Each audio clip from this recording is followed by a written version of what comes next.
तो आज की क्लास में हम लोग को नया टॉपिक पढ़ना है जिसका नाम है इलेक्ट्रिकल कैपेसिटर। अब देखिए पूरे चैप्टर का नाम हम लोग क्या पढ़े थे, पूरा चैप्टर हम लोग पढ़े थे electric potential and capacitance.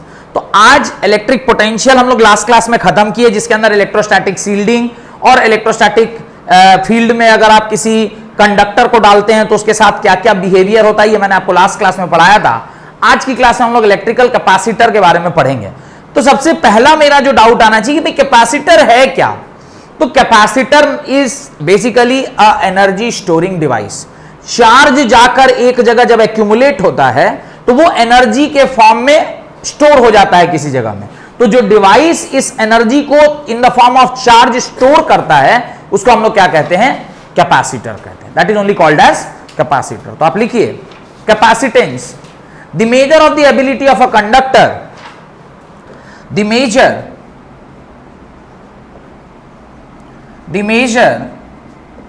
of the ability of a conductor, the measure of the ability of a conductor to store electrical charge, to store electrical charge, to store electrical charge or energy is known as, or energy is known as capacitance.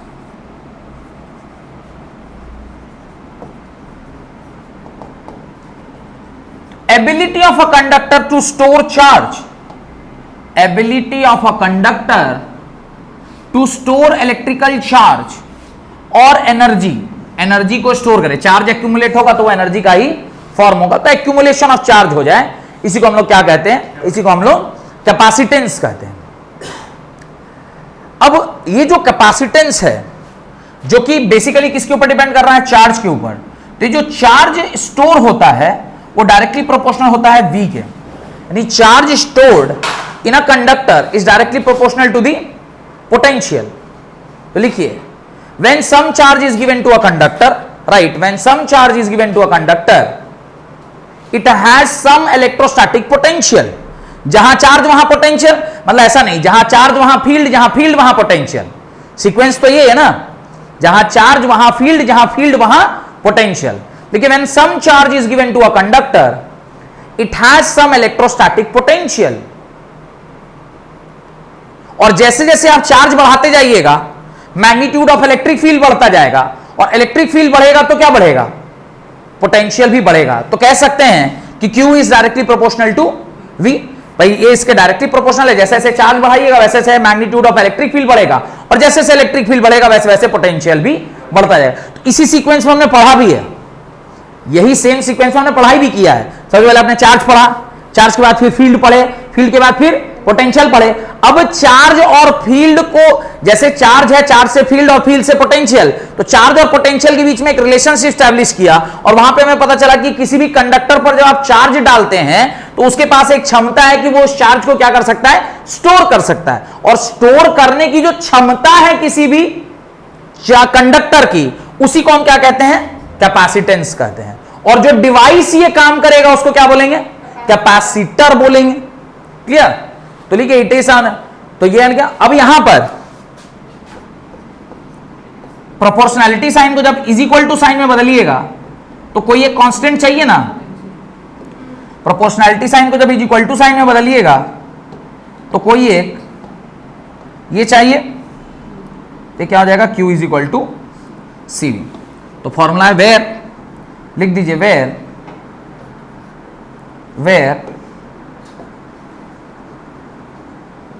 C is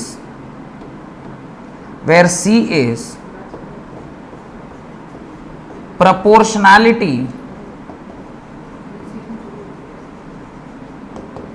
constant, where C is proportionality constant, और इसी को आप क्या कहते हैं, electrical capacitance, और electrical capacitance, और इसी से आप क्या कहते हैं, इलेक्ट्रिकल कैपेसिटेंस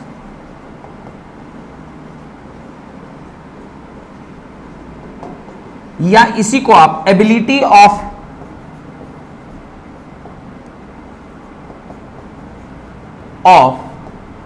इसी को आप क्या कहते हैं, कैपेसिटी ऑफ द कंडक्टर या ability of conductor to hold charge.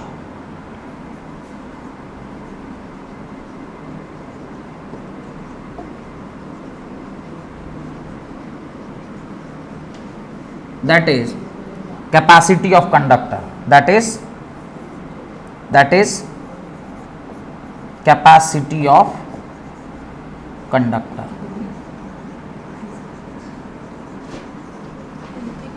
that is capacity of conductor, that is capacity of conductor।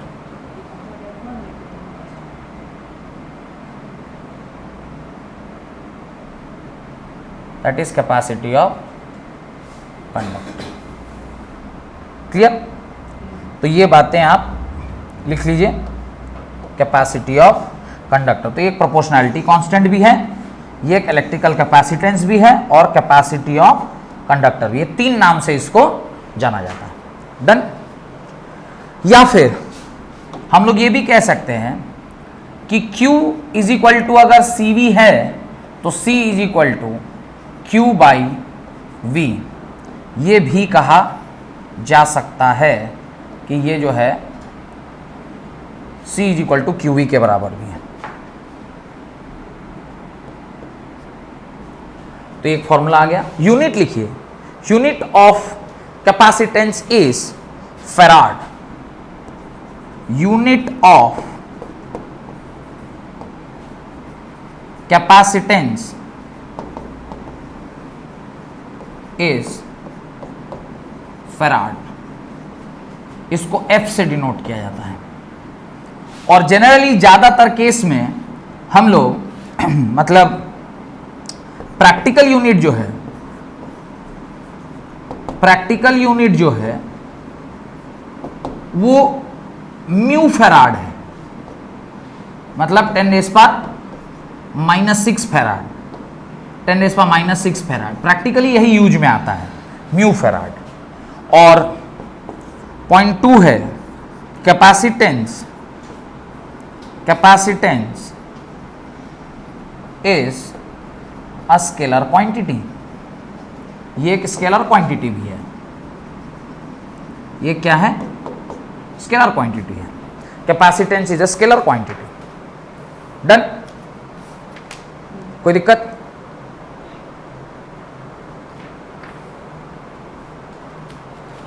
लिखिए, capacitance of an isolated spherical conductor, heading डालिए, capacitance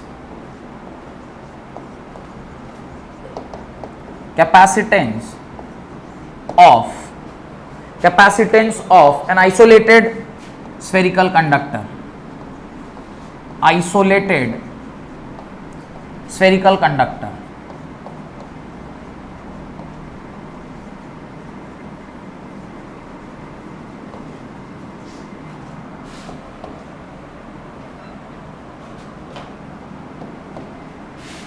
capacitance of an isolated spherical conductor.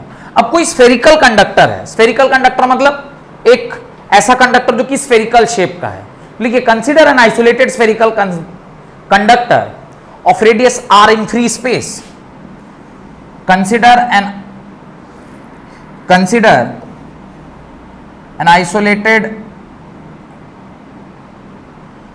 N isolated spherical conductor of radius r in free space, and let a charge q be given to the sphere, let a charge q be given to the sphere, let a charge q be given to the sphere which is assumed to be concentrated at the center, which is assumed to be concentrated at the center, and let the charge q be given to the sphere which is assumed to be concentrated at the center। तो यहां पर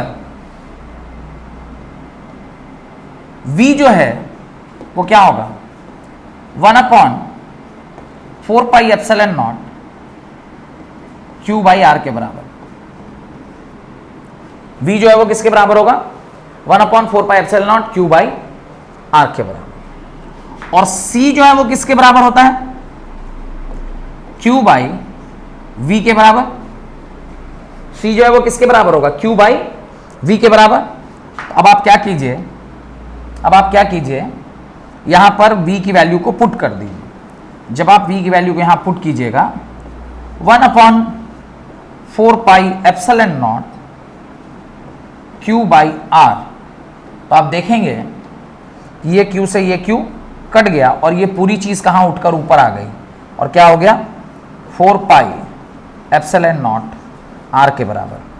यानी जो capacitor यहां पर आया है, जो वैल्यू ऑफ कैपेसिटर यहां पर निकल कर आया है, वो आया है C is equal to 4πε0 R के बराबर। तो जो वैल्यू यहां निकल के आया है वो किसके बराबर है? C is equal to 4πε0 R के बराबर। और ये है वैल्यू ऑफ कैपेसिटर, ये है value of capacitor for value of capacitance for a spherical conductor. लिख लीजिए, जहां पे 1/4πε0 किसके बराबर होता है? 9 × 10⁻⁹ के बराबर। तो वैल्यू लिख लीजिए 1/4πε0 किसके बराबर? 9 × 10⁻⁹। और यूनिट क्या है इसका? Newton metre square coulomb inverse, newton metre square coulomb square inverse. तो 1/4πε0, अगर 4πε0 ऊपर चला गया तो ये क्या हो जाएगा? ये ऐसे आ जाएगा।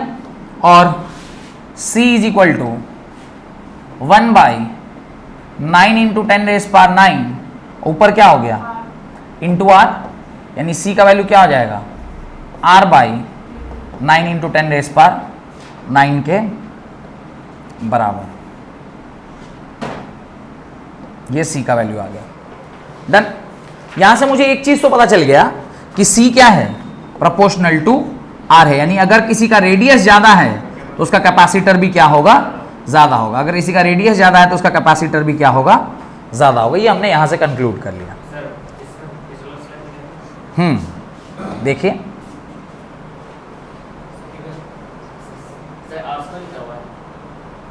R लिखा है, R स्क्वायर कहां है?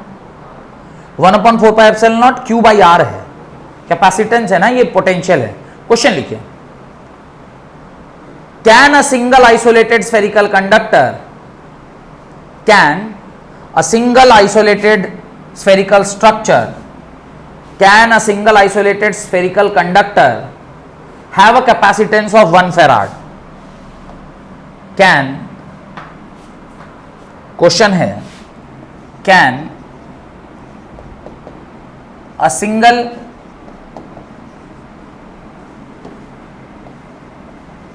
isolated spherical conductor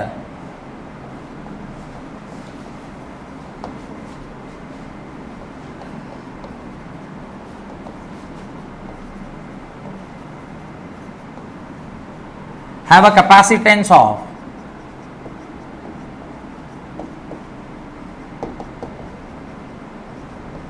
1 farad. होगा क्या? ये आपको क्या करना है? निकालना है। You have to find it. Solve कीजिए। तो C का फॉर्मूला आप क्या जानते हैं? 4πε0 R। तो R इज इक्वल टू क्या हो जाएगा?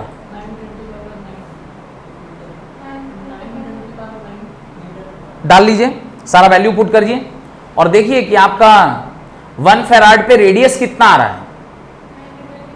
9 × 10⁻⁹ आ गया। अब 9 × 10⁻⁹ है, 9 × 10⁻⁹ है कितना बड़ा? 9 × 10⁻⁹ है कितना बड़ा? तो उसमें आप देखिए रेडियस ऑफ अर्थ कितना होता है? 6400 किलोमीटर। 9 × 10⁻⁹ मीटर है, उसको अगर किलोमीटर में ही बदल लिया तो कितना हो जाएगा? 9 × 10⁶। 9 × 10⁶, ये आपका R निकल के आया है।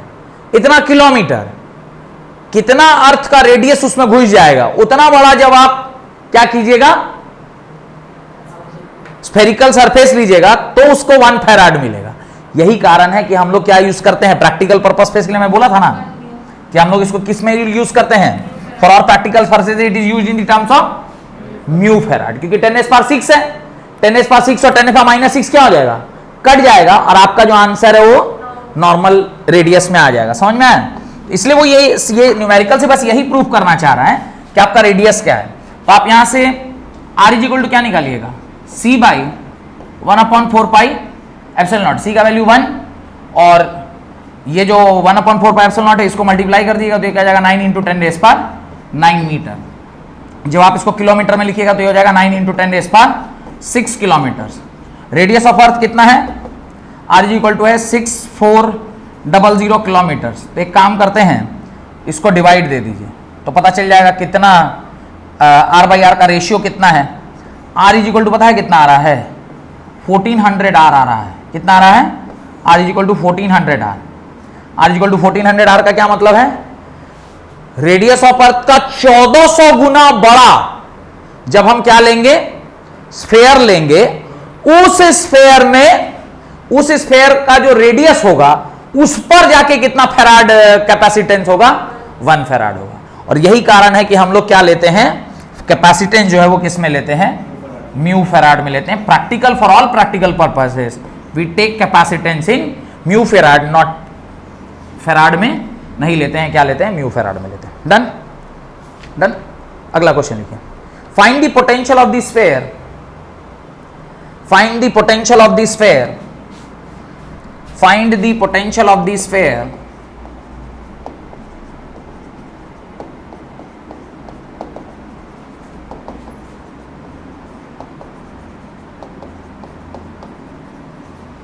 whose capacitance is 1 nanofarad and charge of 5 μ coulomb, sphere whose capacitance is 1 nanofarad, capacitance is 1 nanofarad and charge is,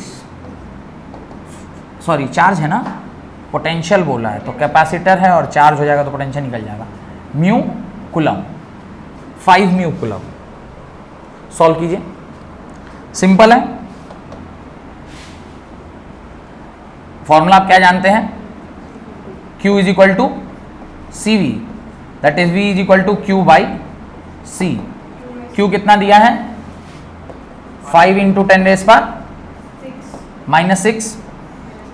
capacitance कितना दिया हुआ है, 1 × 10⁻9। V is equal to, solve कीजिएगा, 5 × 10⁻3 वोल्ट आपका क्या आ गया, पोटेंशियल आ गया।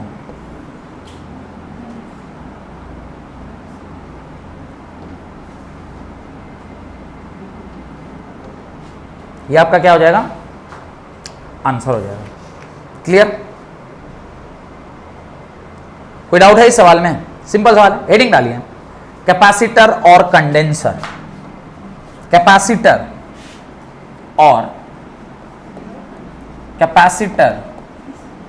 और इसी को कंडेंसर भी बोलते हैं। अब आप ये कंडेंसर शब्द या कैपेसिटर शब्द कहां सुने हैं, कहीं तो सुने होंगे, केमिस्ट्री में सुना है। कंडेंसर तुम केमिस्ट्री में सुन लिया? हे प्रभु जगन्नाथ प्रेमानंदी, हमारा तो गमछा भी खुल गया। तुम कैपेसिटर, कंडेंसर, ये शब्द केमिस्ट्री में कैसे सुन लिया है? अरे सब सी से, इसका मतलब केमिस्ट्री में नहीं ना होगा। अरे ये तो यार महाप्रभु साक्षात जगन्नाथ भगवान सामने ही बैठे हो। अरे नंदी घोष, अरे कैपेसिटर हम लोग पंखा में सुनते हैं, कैपेसिटर हम लोग पुराना ट्यूबलाइट में सुनते थे कि उसमें कंडेंसर लगा हुआ है, नहीं ध्यान है? क्यों पंखा में क्यों चाहिए? देखिए वहां हमको तो दिख भी रहा है, व्हाइट कलर का वो इतना छोटा सा कंडेंसर लगा हुआ है। क्या है कंडेंसर? अब जैसे आप स्विच ऑन किए, इस पंखा को घुमाने के लिए, देखिए इसको रोटेशनल टॉर्क देना है, तो घुमाने के लिए इसको एनर्जी चाहिए। एक बार कोई चीज घूम गया तब तो कंटिन्यूअस घूमता रहेगा, तब तो कांस्टेंट सप्लाई ऑफ एनर्जी दीजिएगा, वो घूम जाएगा। लेकिन इनिशियल पहला रोटेशन टॉर्क जो उसको देना है, उसके लिए तो ज्यादा एनर्जी चाहिए। वो ज्यादा एनर्जी देने के लिए वहां पर क्या चाहिए? एक कैपेसिटर चाहिए जो चार्ज को क्या करेगा? एक्यूमुलेट करेगा। और जैसे ही चार्ज वहां एक्यूमुलेट हो गया, उतना जो कि उसको सफिशिएंटली क्या प्रोवाइड कर दे? टॉर्क प्रोवाइड कर दे, और वो धीरे धीरे धीरे धीरे घूमने लग जाए। नहीं तो ऐसा होना चाहिए जैसे बल्ब जलता है, एक बार ऑन किया बल्ब जल गया, पंखा एक बार में नहीं ऐसा स्पीड में आता। पंखा को ऑन कीजिएगा, धीरे धीरे धीरे धीरे, फिर पूरा स्पीड। एक बार स्पीड पकड़ लिया, उसके बाद तो कंटिन्यूअस चलता रहेगा। पर वो जो कैपेसिटर है, उसका काम क्या है? वो चार्ज को स्टोर करता है in the form of energy, और एनर्जी उसको क्या देता है? टॉर्क प्रोवाइड करता है। और वो टॉर्क से फिर वो इनिशियली आजकल का तो पंखा सबका कैपेसिटर थोड़ा अच्छा हो गया, पहले तो पूरा आवाज आता है कर एक तब जाके, याद है पुराना पंखा था, आप लोग देखेंगे लंबा लंबा ऊपर से हैंडल वाला पंखा सब जो होता था गांव में, देखिएगा अब वो घूम रहा है। तो अब कई बार ऐसा भी होता है कि देखिए वो खराब हो जाएगा कैपेसिटर, पूरा एकदम धीरे धीरे नाच रहा है, एकदम करके पूरा ना। देखेंगे उस रूम का उधर पीछे वाला जो पंखा है, उसका कैपेसिटर खराब है अभी, तो ऐसे ही कर रहा है। तो कैपेसिटर क्या है? ये चार्ज स्टोरिंग डिवाइस है। इसी कैपेसिटर के बारे में पढ़ना है बउआ, केमिस्ट्री में नहीं सुने थे, पंखा में और ट्यूबलाइट में सुने थे। लिखिए, a capacitor consist of two conductors of any shape separated by a capacitor consists of two conductors of any shape separated by non-conducting medium separated by a non-conducting medium, bracket में लिखिए insulator और dielectric. Capacitor consists of two conductors of any shape separated by a non-conducting medium, separated by a non-conducting medium, bracket में लिखिए insulator या dielectric, such that it can store electrical charge, such that it can store electrical charge, such as it can store electrical charge. Therefore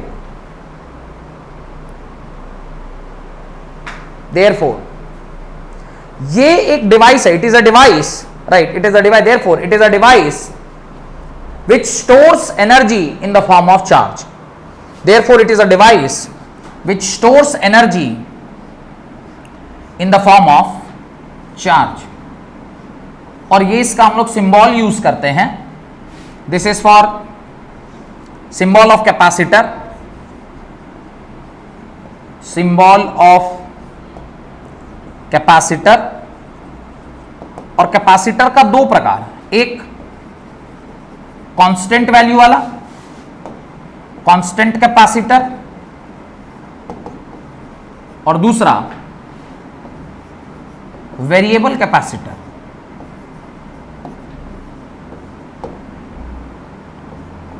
resistance में भी आपने ऐसा पढ़ा था, याद है? इसको अगर आप रेजिस्टेंस से कंपेयर कीजिएगा तो आपने रेजिस्टेंस में पढ़ा था constant resistance and class 10th में पढ़े थे वेरिएबल रेजिस्टेंस। इसको वेरिएबल रेजिस्टेंस और इसको कांस्टेंट। तो ये हम लोग कहां पढ़े थे? क्लास 10th में पढ़े थे। तो ये जो सिंबल है ये किसके लिए यूज करते हैं? This is use for constant capacitor and this is used for variable capacitor. ठीक है, ये नीचे वाला मिटा देता हूं, इसका कोई काम नहीं, ये जस्ट रिमाइंड कराने के लिए आपको डाल दिया। ठीक है, ये इसका सिंबल है। लिखिए टाइप्स ऑफ कैपेसिटर। हाँ, अरे तो बनाना नहीं है, आपको लग रहा है हम ड्राइंग प्रैक्टिस कर रहे हैं बोर्ड पर। ओ, ये बनाना नहीं है, ड्रॉ करना है। ये बोर्ड है, लेट आया आपका। ये बनाना नहीं है, ये बी फॉर बोर्ड है। हाँ हाँ हाँ, देखिए आज शाम में भी इनका ब्रेन काम कर रहा है। ये बात आप मार्क कीजिए कि सुवर्णा का आज शाम में भी ब्रेन काम कर रहा है। देखिए मैं सुवर्णा बोला, देखिए वहां से वो लोग कुछ दूसरा बात बोल रहा है। पता नहीं, अच्छा चल लिखिए टाइप्स ऑफ कैपेसिटर। तो कुल मिला के हम लोग को जो पढ़ना है वो इसमें से वन ऑफ द टाइप है कि types of capacitor, types of capacitor. कुल मिला के 3 प्रकार का कैपेसिटर होता है, कुल मिला के 3 प्रकार का कैपेसिटर होता है। Point number 1 spherical capacitor, spherical capacitor. Point number 2 spherical capacitor. Point number 2 cylindrical capacitor.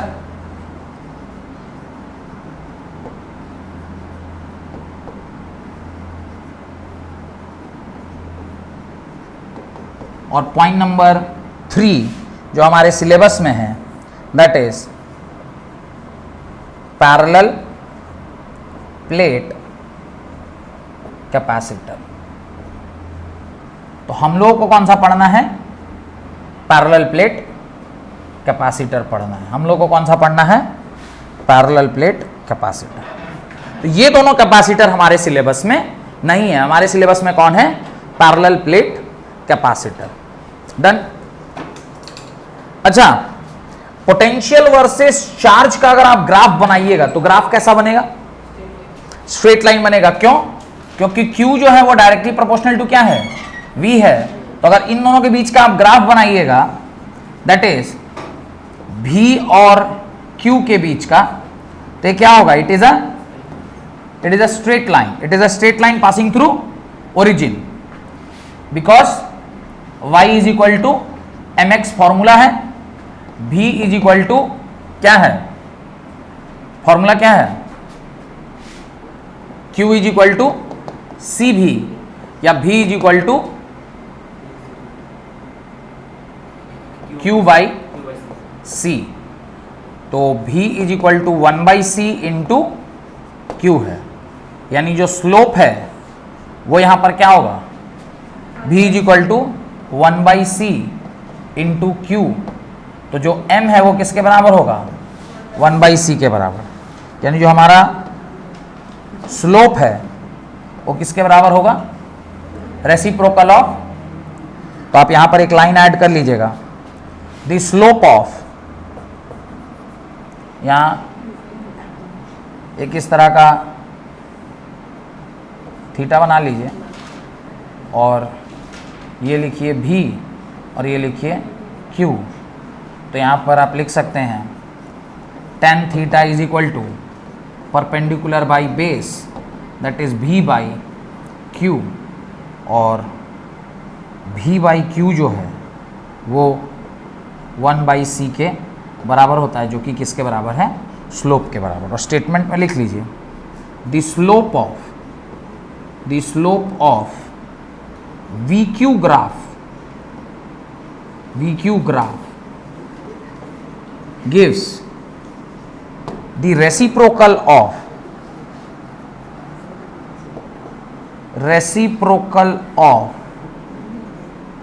capacitance, gives the reciprocal of capacitance। ठीक है, डन। हेडिंग डालिए पैरेलल प्लेट कैपेसिटर। हेडिंग डालिए parallel plate capacitor. Parallel plate capacitor. अब देखिए parallel plate capacitor हम लोगों के syllabus में ऐसे तो 3 तरह का होता है। कौन कौन सा? सिलेंड्रिकल कैपेसिटर, दूसरा spherical capacitor and parallel plate. पर हमें कौन सा पढ़ना है? Parallel plate. याद करिए लास्ट क्लास में हमने चार्ज को, जो डाइलेक्ट्रिक जब हम पढ़ा रहे थे तो दोनों साइड में क्या बनाए थे? प्लेट्स बनाए थे, याद है? जिस पर एक तो प्लस सिग्मा और माइनस सिग्मा चार्ज दिए थे। तो ये इस तरह से ये आपका एक प्लेट है और सिमिलरली यहां पर आपका एक दूसरा प्लेट है। और कैपेसिटर किसको बोलते हैं? कैपेसिटर एक ऐसे अरेंजमेंट को बोलते हैं जहां पर दो प्लेट्स के बीच में या दो कंडक्टर्स के बीच में क्या होना चाहिए, डाइलेक्ट्रिक होना चाहिए। अगर ये पॉजिटिवली चार्ज प्लेट है, ये अगर पॉजिटिवली चार्ज प्लेट है, पॉजिटिवली चार्ज प्लेट ये कब होगा, जब इसको आप किस टर्मिनल से जोड़िएगा, जब इसको आप पॉजिटिव टर्मिनल से जोड़िएगा। और ये नेगेटिवली चार्ज कब होगा, जब इसको आप किससे जोड़िएगा, negative terminal of the battery से जोड़िएगा। तो ये तो सिग्मा होगा। क्यों सिग्मा होगा, चार्ज पर यूनिट एरिया है, इस पूरे के ऊपर अगर प्लस क्यू चार्ज है तो इसके ऊपर क्या होगा, माइनस क्यू चार्ज होगा। और अगर चार्ज पर यूनिट एरिया लीजिएगा तो ये माइनस सिग्मा होगा और ये क्या हो जाएगा, प्लस सिग्मा हो जाएगा, क्योंकि चार्ज पर यूनिट एरिया। दोनों के बीच की जो दूरी है, इस प्लेट से प्लेट की दूरी, इसको क्या मानते हैं, स्मॉल डी मानते हैं। और जो ये प्लेट है हमारा, इसका जो क्रॉस सेक्शनल एरिया है उसको कैपिटल ए कहते हैं और that is called as cross sectional area of the plate. और अगर ये पॉजिटिव या नेगेटिवली चार्ज है तो ऑब्वियसली इसको हमने किससे कनेक्ट किया होगा, एक positive terminal of the battery से कनेक्ट किया होगा।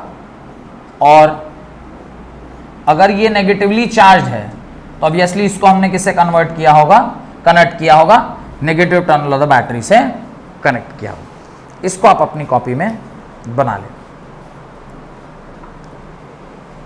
और उसके नीचे लिखिए, बनाने के बाद a parallel plate capacitor consist of, a parallel plate capacitor, इसको बना लीजिए। बनाने के बाद इसका डेफिनेशन लिखिए। A parallel plate capacitor, a parallel plate capacitor consist of two equally and oppositely charged plates. A parallel plate capacitor consists of two equally and oppositely charged plates of equal area separated by a certain distance through a dielectric. Separated by a certain distance through a dielectric. और इसके बीच में खाली जगह है। खाली जगह है मतलब यहां पर क्या है, यहां पर डाइलेक्ट्रिक है। डाइलेक्ट्रिक मतलब इंसुलेटर। और यहां पर डाइलेक्ट्रिक किसकी तरह काम कर रहा है, डाइलेक्ट्रिक काम कर रहा है एक मीडियम की तरह, जो बहुत ज्यादा पोटेंशियल देने पर क्या करेगा, कंडक्ट कर सकता है, पर यहां पर कंडक्ट नहीं करेगा। ये किस तरह, इंसुलेशन की तरह काम करेगा। Done.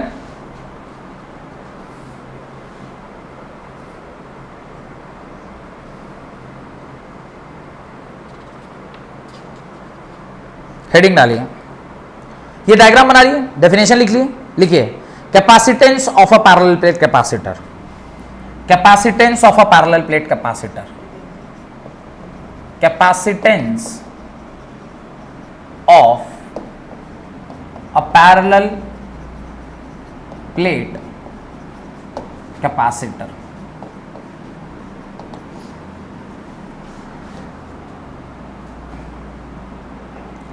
Capacitance of a parallel plate capacitor, ये क्या है पहले लिखिए।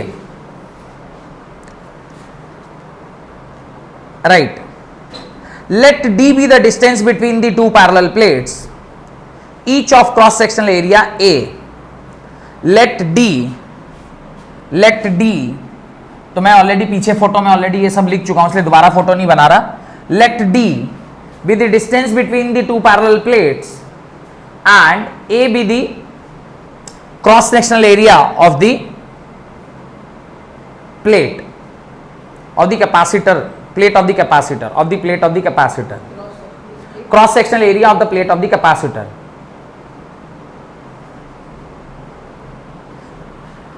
इस सरफेस को कोई एक नाम दे दीजिए, सपोज ए सरफेस बोल दीजिए। ए सरफेस पर सरफेस चार्ज डेंसिटी कितना है, सिग्मा है, यानी plate A has a surface charge density of sigma and plate B has a surface charge density of minus sigma. Plate A has the surface charge density of plus sigma and plate B has the surface charge density of minus sigma. अब एक चीज ध्यान से देखिए, अगर ये positive है ये नेगेटिव है तो क्या यहां से यहां कोई इलेक्ट्रिक फील्ड फ्लो करेगा? ऑब्वियसली करना चाहिए। तो यहां के यहां से बीच में क्या होगा, एक इलेक्ट्रिक फील्ड फ्लो करेगा, यहां से एक इलेक्ट्रिक फील्ड का लाइन होगा। ये इलेक्ट्रिक फील्ड लाइन ऐसा है जिसकी वैल्यू कितनी है, E है। इलेक्ट्रिक फील्ड लिखिए, E is the electric field between the plates of the capacitor. E is the electric field between the plates of the capacitor given by sigma by epsilon naught. Given by sigma by epsilon naught, where epsilon naught is absolute permittivity of free space. Given by E is equal to sigma by epsilon naught, where epsilon naught is the absolute permittivity of free space. Absolute permittivity of free space, क्योंकि उसके बीच में क्या present है, air present है। Air या vacuum होता है तो epsilon naught ही यूज करते हैं। Done. Now right the potential difference between the plates of the capacitor, the potential difference between the plates of the capacitor is given by V is equal to ED. V is equal to ED is given by V is equal to ED. तो ये second equation. Done.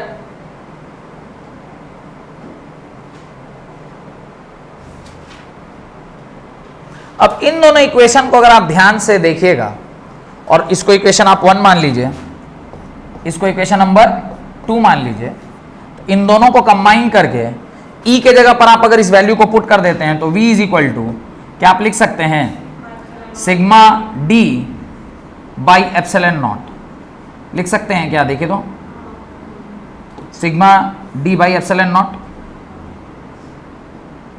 तो ये आपका third equation हो गया।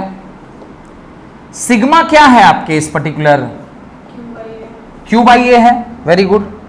तो as we know कि sigma is equal to charge per unit area, तो आप इसमें charge per unit area put कर दीजिए।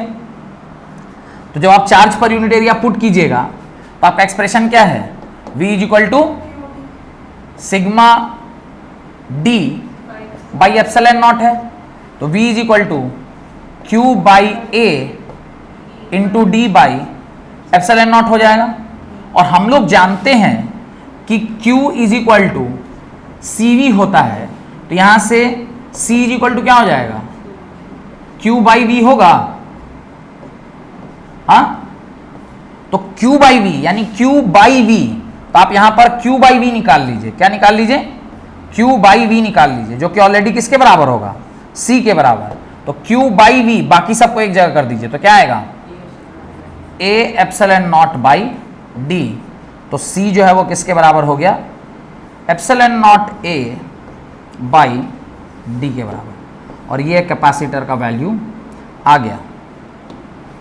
This the value of capacitor between two parallel plates. Done. लिख दीजिए, this is the expression for capacitance of a parallel plate capacitor filled with air.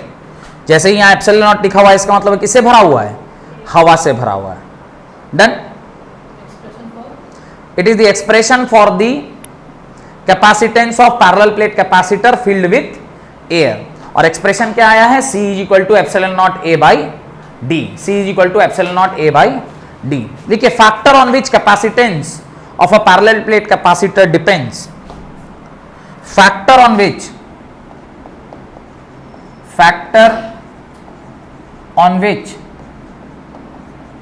या factor affecting the parallel plate capacitor, factor affecting the parallel plate capacitor, parallel plate capacitor।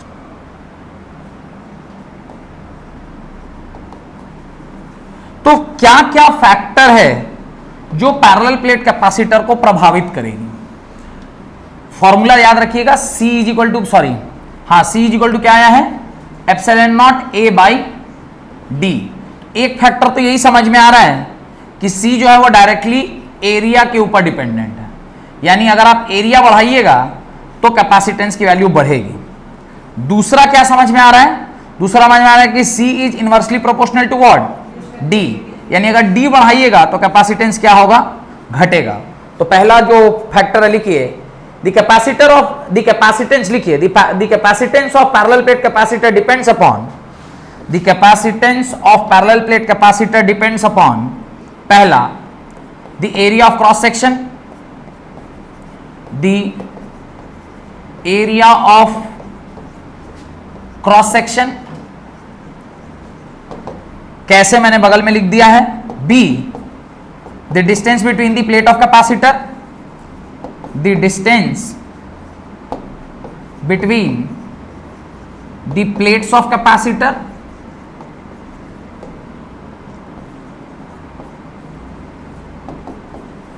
अच्छा देखिए, जब हम distance बढ़ा रहे हैं कैपेसिटेंस क्या हो रहा है, घट रहा है, घटना भी चाहिए।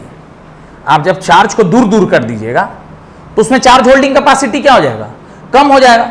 चार्ज जितना नजदीक रहेगा इलेक्ट्रिक फील्ड की वैल्यू इतनी ज्यादा तो पोटेंशियल उतनी ज्यादा, और charge is directly proportional to what, potential. और चार्ज पर पोटेंशियल यानी कितना चार्ज होल्डिंग कैपेसिटी है उस पर्टिकुलर कंडक्टर के पास, उसी से ना कैपेसिटेंस कहते हैं, उसी से ना कैपेसिटर की कैपेसिटी आती है। तो ये बात भी सही है। तीसरा, नेचर ऑफ डाइलेक्ट्रिक मीडियम।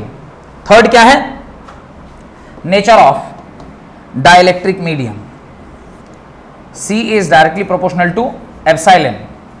अब ये इसकी वैल्यू बढ़ती या घटती है तो भी ये क्या होगा, बढ़ेगा। अब घट तो सकती नहीं, क्योंकि जब भी कोई दूसरा मीडियम लिएगा तो K टाइम्स क्या हो जाता है, मल्टीप्लाई हो जाता है, K मल्टीप्लाई कर देते हैं ना फॉर एनी अदर मीडियम, तो K से मल्टीप्लाई करेगा तो ऑलवेज बढ़ेगा ही। तो पॉइंट नंबर 3 लिख लीजिए। थर्ड पॉइंट है the medium of dielectric,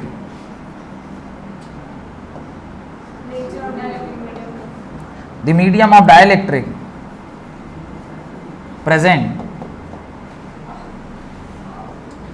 present between the plates।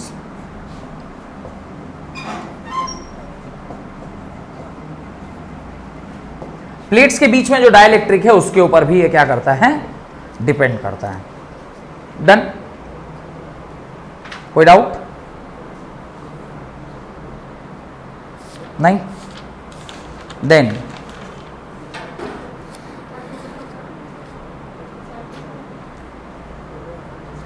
अच्छा देखिए, हम लोग के सिलेबस में स्फेरिकल कैपेसिटर और सिलेंड्रिकल कैपेसिटर नहीं है, पर एटलीस्ट कैपेसिटर का एक्सप्रेशन हम लोग को लिख लेना चाहिए।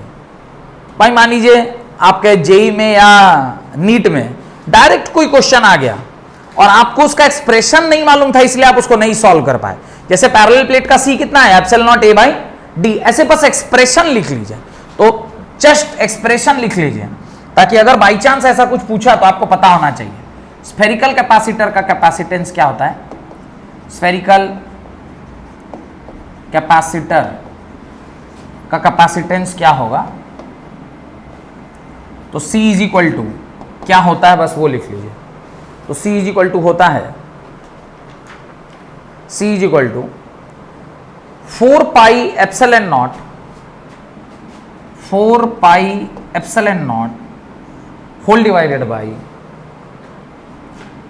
A माइनस B, ऊपर में AB, और A और B क्या है, A जो है that is the radius of inner sphere, A is the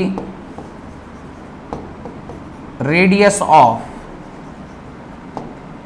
inner sphere and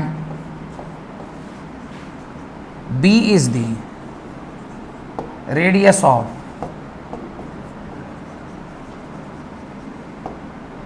outer sphere। एक मिनट चेक कर लेता हूं, A अंदर का है और B बाहर का है, और अगर ऐसा होगा तब तो कैपेसिटर का वैल्यू नेगेटिव आ जाएगा, तो बी माइनस ए होगा। ये मैंने गलती लिख दिया है, ये क्या होगा, ये बी माइनस ए है, ठीक है। तो ये आप फॉर्मूला लिख लीजिए, ये फॉर्मूला आप लिख लीजिए, ठीक है। और इसी तरह आप सिलेंड्रिकल कैपेसिटर का भी सिर्फ एक्सप्रेशन लिख लीजिए कि क्या है एक्सप्रेशन, ठीक है। इसका डायग्राम देखेंगे कैसा होता है। मानिए स्फेरिकल कैपेसिटर, कोई टेक्निकल क्वेश्चन आ गया, ये अंदर वाला स्फेयर है और इसके बाहर ये बाहर का स्फेयर है।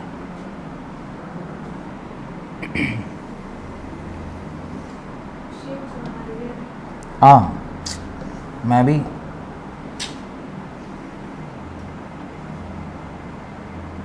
है ना, और इसको भी मिटा के सुंदर ही बना लेना चाहिए, नहीं। हाँ, अब यहां से ये जो है ये स्मॉल ए दिया हुआ है और ये जो है ये क्या दिया हुआ है, बी दिया हुआ है। ये जो पर ये बना है सर्कल, लेकिन है क्या, है स्फेरिकल। डन। इसी तरह दूसरा लिखिए, सिलेंड्रिकल कैपेसिटर। सिर्फ वैल्यू लिख लीजिए कि कम से कम अगर बाई चांस ये आएगा तो C is equal to, formula होता है 2 pi epsilon naught L, 2 pi epsilon naught by 2 pi epsilon naught by 2.303 log A by B। ये क्या है, ये फॉर्मूला है जो आपको ध्यान रखना है। This is the formula which you need to remember, where A and B again वही सेम। ए जो है वो इनर रेडियस ऑफ सिलेंडर है, इनर रेडियस ऑफ सिलेंडर, और बी जो है ये आउटर रेडियस ऑफ सिलेंडर है, आउटर रेडियस ऑफ सिलेंडर है। डन। ए बाई बी है कि बी बाई ए है, अच्छा देखिए यहां थोड़ा सा कन्वर्ट करिए, बी बाई ए है, ये बी बाई ए है, ठीक है। तो दोनों कैपेसिटर का वैल्यू याद रखिएगा। अगली क्लास में क्या, हाँ 2.303 लिखा हुआ है, यानी वहां पे ln रहा होगा। अब बस 2 ही टॉपिक रह गया आपके इस चैप्टर का। एक है ग्रुपिंग ऑफ कैपेसिटर, यानी जैसे हम लोग वहां पढ़े थे ना, R equivalent is equal to R1 plus R2 plus R3, वैसे ही सीरीज और पैरेलल में जब कैपेसिटर लगता है तो क्या होता है, और energy stored in a capacitor. और डाइलेक्ट्रिक जब आप इंसर्ट करते हैं किसी कैपेसिटर में तो वो कैसे बिहेव करता है, ये तो 3 टॉपिक कैसे ही होगा, आपका ये चैप्टर भी क्या हो जाएगा, कंप्लीट हो जाएगा। बहुत बहुत धन्यवाद आज की क्लास अटेंड करने के लिए।